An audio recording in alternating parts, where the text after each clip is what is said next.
you're a company looking to make a splash with some new gadgets, one of your biggest fears is probably the idea that some random person on the internet could spoil every surprise you had in store. It happens all the time.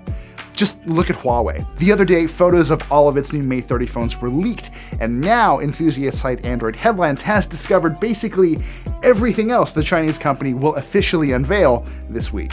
The phones might be the most immediately exciting part of Huawei's launch event, but the company also plans to show off its new Watch GT2, which should come in two flavors. One is a 46mm version with a 1.39-inch AMOLED display that should seem pretty much indistinguishable from what we got in the original Watch GT, which is not a bad thing. New to the fold this year is a smaller 42mm model with a 1.2-inch screen running at 390 by 390 for people with, shall we say, more petite frames.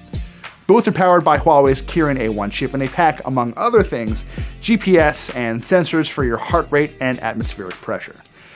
If that sounds a little dry, I mean, you're probably right. It doesn't help that these watches probably run Huawei's homebrew operating system, so third-party app support will be limited at best and totally non-existent at worst.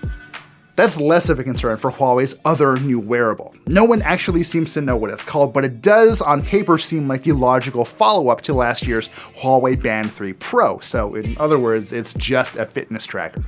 It has a tiny color display, there are sensors for heart rate and blood oxygen saturation, and a USB charging cable tucked away in the band.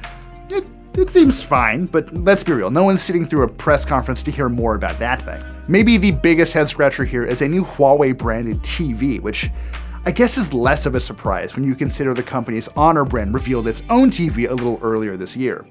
For now, it looks like an Ultra HD version of the TV is locked, and it'll probably have a pop-up camera for video chats and stuff, but no one seems sure how much it'll cost or whether Huawei will be able to sell it outside of its native China. Oh, and it sounds like Huawei will also announce global availability of its MediaPad M6 tablet, a device that already launched in China a few months ago.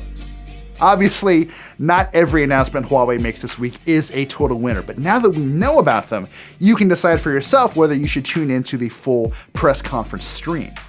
If you do decide to skip it though, you can always count on us for the news as it happens, so be sure to subscribe, and thanks for watching.